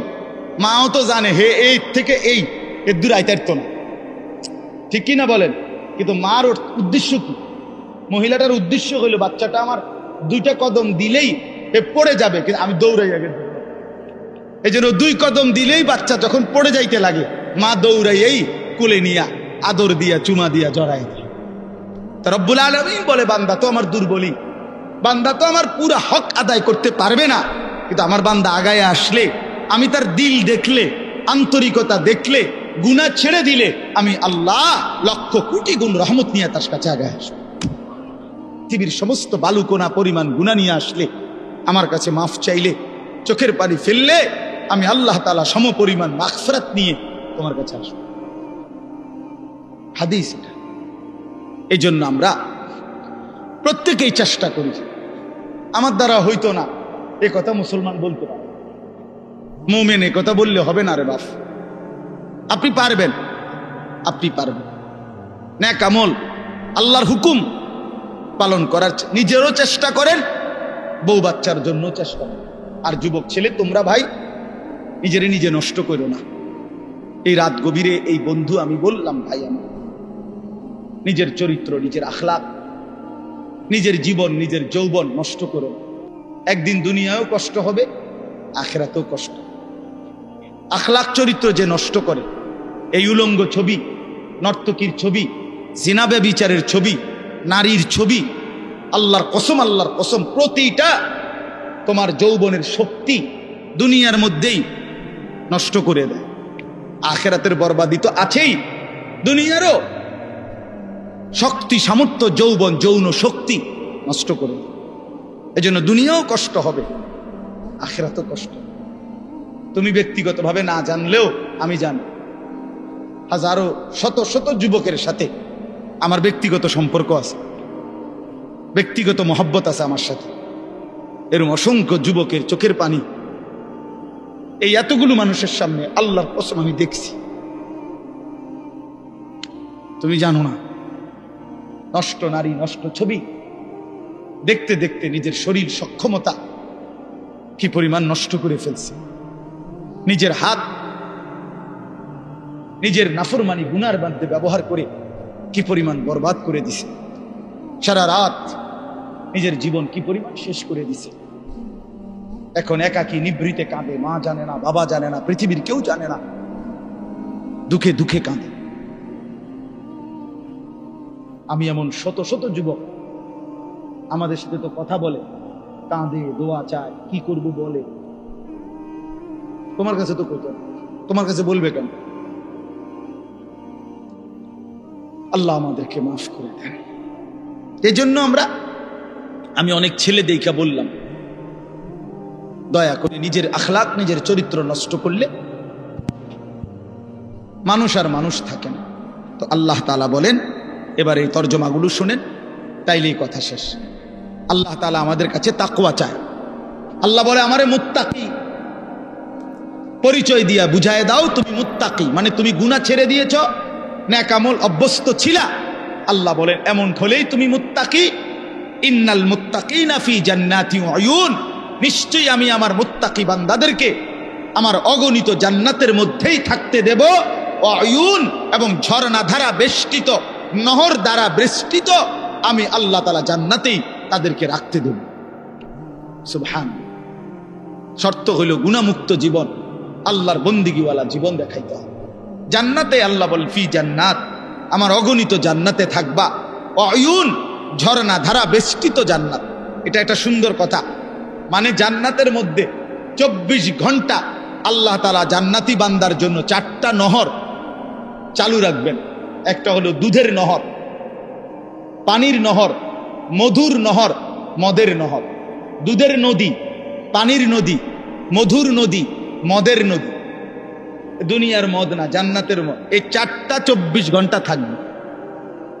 থাকবে যে বিষয়টা এমন না যে মনে করেন এখানে 4টা ড্রামের মধ্যে বা 4টা টাঙ্কির মধ্যে এই 4 ধরনের দুধ, মধু, মদ, পানি আছে। তো আমগরে বলে দিছে যে আমি তোমাদের উপরে সন্তুষ্ট, তোমাদের যখনই মন চায় এখান থেকে দুধ, মধু, মদ, পানি যেটা মন চায় এটা খাইবা। মনে করেন জান্নাতে বলল, তো এইটা অর্থ না। এটা যদি হয় তাহলে তো একটা সমস্যা আছে এখানে। ও যে পিছনের যে বেটা, তারা এখান থেকে মধু নিতে হইলে, দুধ নিতে হইলে তো হেন থেকে হাইটে আইতে হবে না, এনে আইতে হবে না আইটা, তো তো এত দূর হাইটতে পাঠার কষ্ট হবে। তো জান্নাতি বান্দা বলবে আল্লাহ আপনি আমারে এত দূর হাঁটাইলেন, তো আর আমারে জান্নাত কি দিলেন? আমরা তো আমার কষ্টই দিলেন কুদ্দুর। সুবহানাল্লাহ। তাফসীরের মধ্যে এর জন্য লিখছে জান্নাতি বান্দা যখন জান্নাতে যেখানেই থাকবে, দাঁড়ানো, বসা, শোয়া, হাঁটতে থাকুক, ডান দিকে থাকুক, বাম দিকে থাকুক, সামনে থাকুক, পিছনে থাকুক, যেখানেই থাকুক, 24 ঘন্টা তার পাশে এই 4টা নহর, নদী, ঝর্ণা বইতে থাকবে। তুমি যে হাইটটা যাইতে হবে না এক কদম, তোমার লগেই থাকবে একসাথে। এইটারে কয় উয়ুন জান্নাতিন তাজরি মিন তাহতিহাল আনহার। এইটার অর্থ সারাক্ষণ সারাক্ষণ। আল্লাহ আমাদেরকে তৌফিক দান করেন। মালিক তো জান্নাত বান্দাদের জন্যই বানাইছে, মুসলমানদের জন্যই বানাইছে। তো আমরা তো মুসলমান, আমরা আল্লাহর কাছে জান্নাত চাইতে পারি না? কথা বলেন না, চাইতে পারি আমরা? আলহামদুলিল্লাহ। এরপরে আল্লাহ তাআলা বলেন উদখুলুহা বিসালামিন আমিনিন। আল্লাহর ফেরেশতারা বলবে হে আল্লাহর বান্দা, চির শান্তি এবং চির নিরাপত্তার সাথে জান্নাতে ঢোকো। আর কোনোদিন অশান্তি মিলবে না, আর কোনোদিন বিপদ মুসিবত আসবে না। চিরদিনের জন্য শান্তি, চিরদিনের জন্য নিরাপদ জায়গায় ঢোকো। 3 নাম্বার আল্লাহ বলেন ওই যেটা বলে ফেলছি, ওয়া নাযা'না মা ফি সুদুরিহিম মিন গিল্লিন। আমি আল্লাহ তাআলা প্রতিটা জান্নাতি বান্দা জান্নাতে ঢুকবার আগেই তার দিল থেকে হিংসা, বিদ্বেষ, রাগ, ক্রোধ এগুলা খুলে ফেলে দেব। ইখওয়ানান আলা সুরুরিম মুতাকাবিলিন। পরস্পর জান্নাতি বান্দা ভাই ভাই হবে। আরো মজার বিষয় এখানে বলছে, সকলেই যখন যে অবস্থায় থাকুক, দাঁড়াইয়া থাকুক, বসে থাকুক, শুয়ে থাকুক, 1 সেকেন্ডের জন্য জান্নাতি কেউ কারো পিছনে হবে না। বুঝছেন নিয়ম? এই ভাই তো আপনার পিছনে, মনে করেন জান্নাতে আছে কিন্তু ওটা পিছনে বেড়ে গেছে, আপনারা পিছনে, ওনারা সামনে, হোক না যা, মনে করেন পুরোটাই এসি ঠিক আছে কিন্তু আপনি তো পিছনে। তো আল্লাহ তাআলা বলছে এমন হবে। আপনারা এখন পিছনে পিছনে না, একজনের পিছনে একজন, তো মনে করেন এটা পুরোটাই জান্নাত, কিন্তু ওটা তো ফিসে পড়ে গেছে। সে যদি আবার কয় আচ্ছা জান্নাতে আছি ঠিক আছে কিন্তু আমি তো পিছনে, বুঝেন নাই কথা? তো আল্লাহ তাআলা বলেন আলা সুরুরিম মুতাকাবিলিন। না বান্দা, এমন হবে না, বরং যখন দাঁড়িয়ে থাকো আর বসে থাকো আর শুয়ে থাকো, পিছনে কোনোদিন হবে না। 24 ঘন্টা মুতাকাবিলিন, জান্নাতি বান্দা পরস্পর মুখোমুখি থাকবে। যদি বলেন এটা কিভাবে সম্ভব, তো এখানে গেলেই তো আমরা দেখব কেমন সম্ভব। এ সময় আপনি আমারে বুঝাই কইবেন এভাবে, আমিও আপনারে বুঝাই কইব যে এভাবে।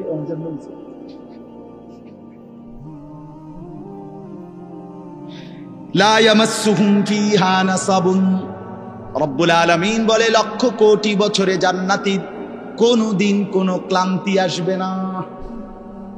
দুনিয়ায় দুঃখেও মানুষের ক্লান্ত হয়, আবার সুখেও ক্লান্ত হয়, হাসতে হাসতেও কাহিল হয়ে যায়, কানতে কানতেও কাহিল হয়ে যায়, খেলতে খেলতেও দুর্বল হয়ে যায়, হয় না?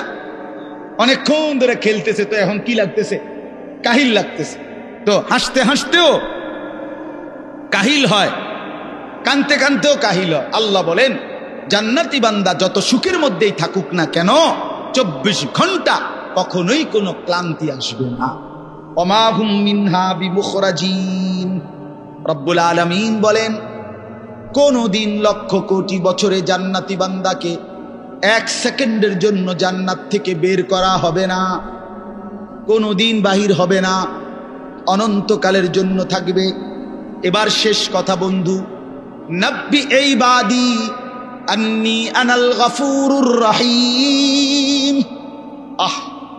রব্বুল আলামিন বলেন এমন সুন্দর এমন সুখের জান্নাত আমি আল্লাহ বর্ণনা দেওয়ার পরে বন্ধু ও নবী আপনাকে বলছি, কোন উম্মত যদি আপনার বলে আল্লাহ আমি তো শুনেছি জান্নাতের কথা, যেতেও মন চায়, কিন্তু এই পরিমাণ গুনার নাফরমানি করেছি রব্বুল আলামিন, যার কারণে গুনাহ তো অনেক বেশি, জান্নাতের আশাই করতে পারি না। আল্লাহ বলেন বন্ধু আপনি আমার সেই বান্দাদেরকে বলে দেন আন্নি আনাল গফুরুর রহিম, যত লক্ষ কোটি গুনাহ হোক না কেন ছেড়ে দিয়ে তওবা করে চোখের পানি ফেলে যদি আমি আল্লাহর দিকে ফিরে আসে, আমি আল্লাহ ওয়াদা দিলাম আসমান ছোঁয়া গুনাহ হলেও আমি আল্লাহ গফুর, আমি নিশ্চিত মাফ করে দেব। জান্নাতে যেতে চাও, অনেক গুনাহ, আল্লাহ বলে বান্দা ঘাবড়াইও না, তুমি যদি ফিরে আসো আগের গুনাহ ছেড়ে দাও, চোখের পানি ফেলে মাফ চাও, আর করবে না ওয়াদা দাও, তো আমি 90 বছরের গুনাহ একসাথে 1 সেকেন্ডে মাফ করি, 7 আসমান উঁচা গুনাহ মাফ করে দেব। তবে শর্ত হলো আসবা কিনা বলো, ফিরবা কিনা বলো, আগের গুরু ছাড়বা কিনা বলো। বিড়ি খাইতে খাইতে আস্তাগফিরুল্লাহ কইলে হতো, কথা বুঝেন নাই? টেলিভিশন চাইতে চাইতে তওবা তওবা কইলে হতো। আমাদের তো আমরা না বুঝি না, আল্লাহ তো বুঝে বাবা। আমরা তো অনেক সময় আসি এমনি ডুল্লা ডুল্লা আস্তাগফিরুল্লাহ তো পড়ি, কিন্তু গুনাহ থেকে আসলে মুখে বলে হে জানে সে গুনাহ ছাড়বে না, তো এটা কিসের আস্তাগফিরুল্লাহ হলো? আপনার ইয়াকিন দিলের মধ্যে আপনি মিথ্যা ছাড়বেন না, তো আপনি কি গুনার তওবা করতেছেন? আপনি তো দিলের মধ্যে রাখছেন যে আপনি গুনাহ ছাড়বেন, আপনার পকেটে বিড়ি, আপনার মুখে দাড়ি কাটা, আপনার পকেটের টাকা সুদের টাকা, আমনে কোন আস্তাগফিরুল্লাহ রাব্বি কিতা কইলেন? কারে কইলেন? কিতা বুঝাইলেন আমনে? হ্যাঁ, এই জন্য বললাম আল্লাহ তাআলা বলে তওবা হলো বান্দা আগের গুনাহ ছেড়ে দেওয়া, আর করবে না ওয়াদা দিয়া লজ্জিত হয়ে মাফ চাওয়া। এমন হলে আমি 90 বছরের গুনাহ মাফ করি। ওয়া আন্না আযাবি হুয়াল আযাবুল আলীম। আল্লাহ তাআলা বলেন এই শেষ কথা ভাই, আমার এই শেষ লাইনটা শুনেন।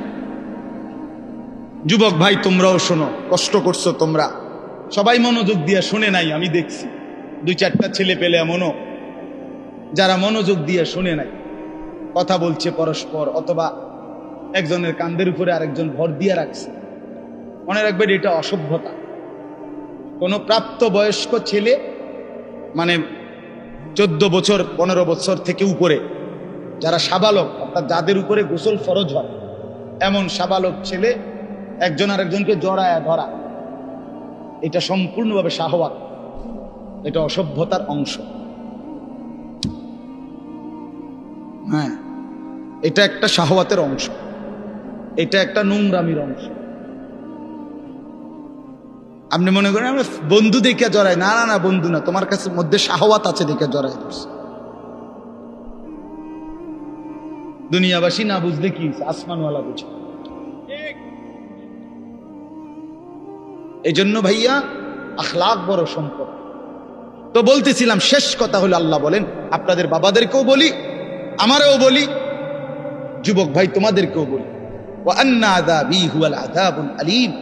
আল্লাহ তাআলা বলছেন, বান্দা এতভাবে বললাম, আমার জান্নাত আমি সাজায় রাখছি, আমি বললাম আমি মাফ করে দেব, এরপরেও যদি কেউ গাদ্দারি করো, অবাধ্যতা করো, এরপরেও যদি আমি আল্লাহর কথাটাকে কোনো পাত্তাই না দাও, তো আল্লাহ বন্ধুকে বলছে, বন্ধু বলে দেন, আন্না আযাবি হুয়াল আযাবুল আলীম, তাহলে কিন্তু মনে রেখো আমি আল্লাহর আযাব বড়ই ভয়ানক। তুমি মনে রাখো বান্দা, আমি তোমারে বহুভাবে বলছি তওবা করতে, মাফ করে দেব বলছি, বান্দা পাত্তা দিলা না, তো মনে রাখো আমার শাস্তি বড় কঠিন, আমার 1 সেকেন্ডের আযাব সহ্য করতে পারবা না, 1 মিনিটের আযাব সহ্য করতে পারবা না। এই জন্য দয়া করে প্রত্যেকেই, আমার কথা সাদা সিধা কথা, আমি এতটুকু বুঝি, আমরা প্রত্যেকেই গুনাহ ছেড়ে দেই, আল্লাহর নাফরমানি ছেড়ে দেই। মাঝ বয়সী বাবারা যারা আছেন, হালাল রোজগার করেন, হারাম ছাড়েন, হারাম ছাড়েন, ছেলে মেয়েকে দিন শিখান, নিজেরা আখলাক সুন্দর করেন। আল্লাহ তাআলা আমাদের সবাইকে আখিরাতের ফিকিরে গুনাহ ছেড়ে দেওয়ার, আল্লাহর ইবাদত করার তৌফিক দান। 5 ওয়াক্ত নামাজ পড়ার চেষ্টা করেন, কষ্ট করলেই হবে, একটু হিম্মত করলেই হবে, শত ব্যস্ততার ভিতরেও নামাজ পড়া যায়। আল্লাহ আমাদেরকে বুঝ দান করেন। এই মাদ্রাসা আল্লাহ তাআলা কবুল করে নেন, মাদ্রাসার তামাম ফিকির আল্লাহ তাআলা কবুল করেন। মাওলানা ইয়াহিয়া মাদ্রাসার জন্য আপনাদের কাছে সহযোগিতা চাইছিল, আপনারা কম বেশি দিছেন, আরো পারলে আরো দিলেন। একটা কথা মনে রাখেন, দান সাদাকার ক্ষেত্রে একটা গুরুত্বপূর্ণ বিষয় হলো, প্রথমত তো দিতে মন চায় না, কিন্তু বাস্তবতা হলো প্রত্যেকেই খেয়াল করে দেখে, যে যেটুকু দান করে সেটা আসলে সামান্যই দেয়, এটুকুতে তার সংসার পরিবার তেমন কিছু হয় না। টাকা 500 দিলে আপনার বিল্ডিং কোনো কাইতেই যেত, কথাটা আপনি বুঝছেন না। টাকা 1000 দিলে আপনার সংসারের 3 দিনের বাজার বন্ধ হয়ে যাবে এমন না। 100টা টাকা দিলে মসজিদে মাদ্রাসায় দ্বীনি কাজে আপনি খুব আটকাইতেন না। দান মানুষ অল্পই করে, কিন্তু হাসরের ময়দানে এর পুরস্কার দেখলে, বিনিময় দেখলে কলিজা ফেটে মরে যাবে, যে হাই কি করলাম, যদি আরো কিছু টাকা নিত। সংসার তো চলেই, সংসার তো কোনো না কোনো ভাবে চলে। মানুষ শত ব্যস্ততা অভাবের ভিতরেও বন্ধু বান্ধবরে কিছু খাওয়াইলে কিছু টাকা তো কমে যায়, কিন্তু এরপরও জোড়াতালি দিয়া সংসার চলে যায়। তো আল্লাহর রাস্তায় দান করার বিষয়টা হলো এই, প্রথম তো দিতে মন চায় না, একটু কষ্ট করে দিয়া ফেললে আখিরাতে অনেক বড় সওয়াব মিলবে। এই জন্য নিয়মিত মসজিদ মাদ্রাসায় দেওয়ার চেষ্টা করবেন। আল্লাহ তাআলা আপনাদের সবাইকে তৌফিক দান করেন। আগামী 11 তারিখ টনকি পশ্চিম পাড়া যুব সমাজের উদ্যোগে সকল কবরবাসীদের রুহের মাগফিরাত কামনায় বার্ষিক ওয়াজ ও দোয়ার মাহফিল, টনকি কেন্দ্রীয় শাহী ঈদগাহ ময়দান। কোথায় এটা? পাশে। আচ্ছা, মাশাআল্লাহ। 11ই নভেম্বর রোজ সোমবার, মানে এই সামনের সপ্তাহ, এই সপ্তাহের পরের সপ্তাহ, ওইখানে ইনশাআল্লাহ আমার বয়ান আছে। এশার নামাজের পরপর, এশার নামাজের পরপর আমার আলোচনা আমাদের সোনাকান্দা দরবার শরীফের পীর সাহেব হুজুরের ছোট ভাই মাওলানা হুসাইন আহমদ হানাফি, সেও বয়ান করবে, আরো ওলামায়ে কেরাম আসবে। আপনাদেরকে দাওয়াত করা হইলো, আপনারা যাওয়ার চেষ্টা করুন। আপনাদের পাগড়িওয়ালা ছিল